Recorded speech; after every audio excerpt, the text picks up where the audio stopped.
So these candidates won't ever be the best cooks, I guess. And they also probably wouldn't win a fight against another pirate. But they do know what really matters in their life. And that is love.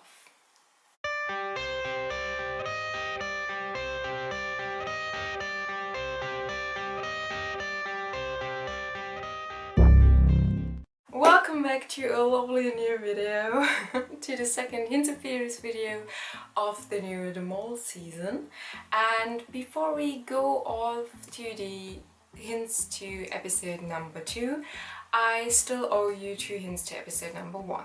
And the first one was actually supposed to be in my last video, but that somehow didn't work out, and this is why it comes now. So it is about Uma, and if you remember in the first episode we got to see little interview scenes right in the beginning, and in those scenes the candidates are asked whether or not they are the mole, and they all reply with no, except for Uma. So, and the interesting thing is that we have the 10th season, and the interview scene of Uma is the 10th one, and she replies with yes. Didn't you know that yet? Yes. So that's kind of interesting to see that she, as the 10th one, replied with a yes to that question. So that was the hint I kind of forgot in my last video. And the next hint about episode number 1 is one that is highly discussed at the moment in the fan community, because it was spotted by Guido Verheyen. And you probably know him, he's a Dutch DeMol YouTuber and has a lot of people watching his videos. And he had another look at those, let's call them play fields, in episode number 1. So if you've watched the last season of The Mole, then you know that there was a huge hint hidden in that cornfield in the first task, in the first episode. And due to that hint you could cross off all women of your list. And this is why he had another look at all the play fields now. And he spotted that if you have a look on the third task's play field, then you can see a Y there.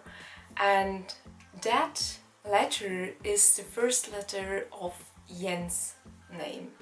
So it could be a very huge hint leading to Jens. Now we start with the hints and theories to episode number 2, and we start with task 1, of course, and the most obvious hint there was the one with the eggs. So Philip placed the bags in which the 12 eggs were on that, let's say, wall, and then that bag fell down and 10 out of the 12 eggs, well, were broken. And he says it was due to the wind, so that he didn't have any fault in it. But to be honest, there are 12 eggs inside, and even though eggs are not that heavy, 12 eggs are, well, not so lightly that they fall off when there's a bit of wind. So if it really was the wind's fault, then there would have all the dirt on the ground, all that ash and sand also be flying around, which is why I highly doubt that it was the wind's fault. Nevertheless, it could have been a balance problem, but if you ask me, then I think it was a balance problem on purpose. Another interesting thing about that task is to think about which position the mole would like to be in. And one position that definitely has a huge influence on the whole game is the one of the coordination team.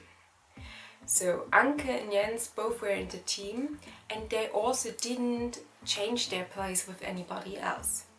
And this place is so interesting because let's assume that the mole knew before which ingredients were in the field, so that he also knew the false ingredients. Now, if you have like a list in your head with all the wrong and the right ingredients, and you are in the place to figure out which ingredients the cooks need, then you of course can say a wrong one, or you can take longer to figure out which one they mean, or you could not figure it out at all and simply ignore whatever they are doing there.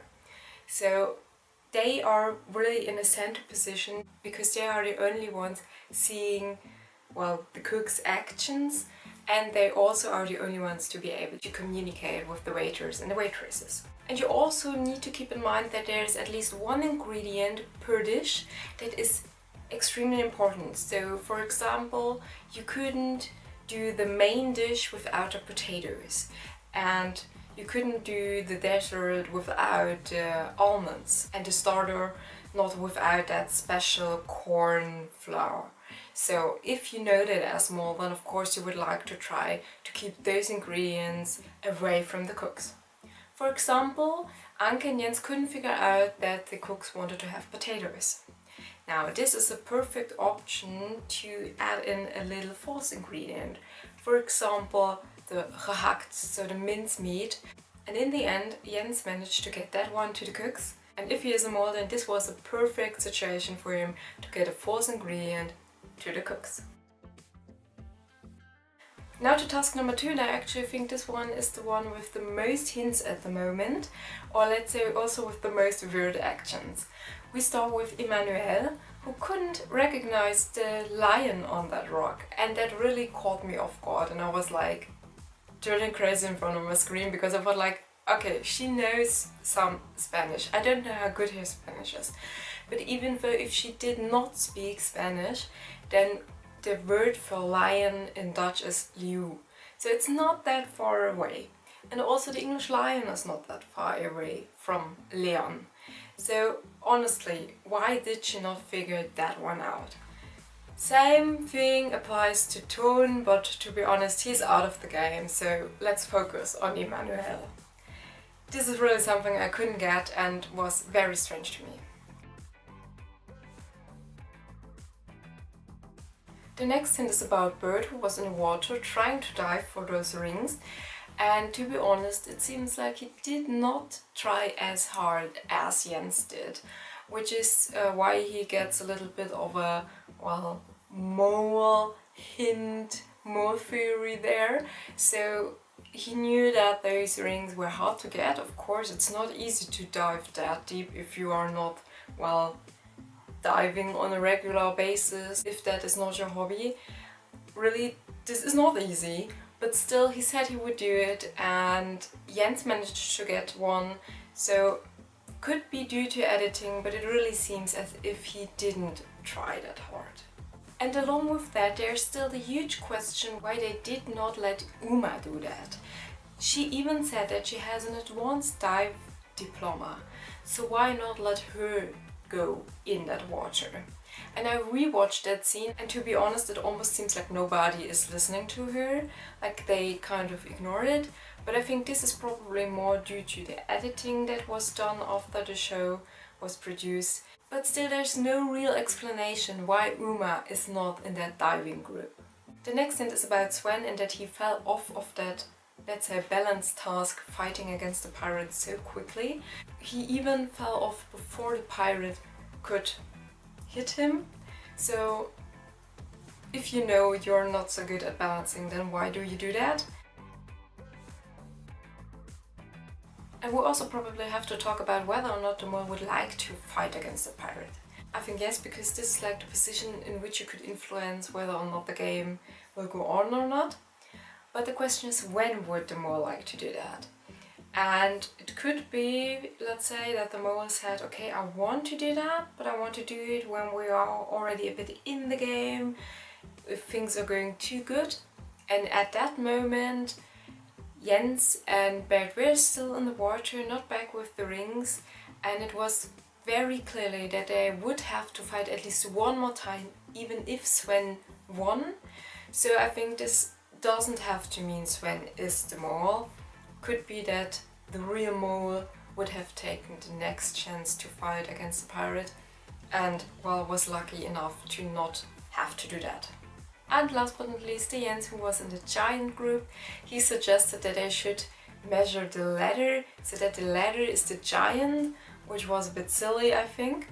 And he also was very quick by trying to use those codes they figured out. So they had like 5 options they could try, and he wasted the first one for the ladder, and when they measured the right giant but measured it wrong, he even tried it 2 more times, going up and down with the numbers. So yeah, that was really a bit, well, wasteful.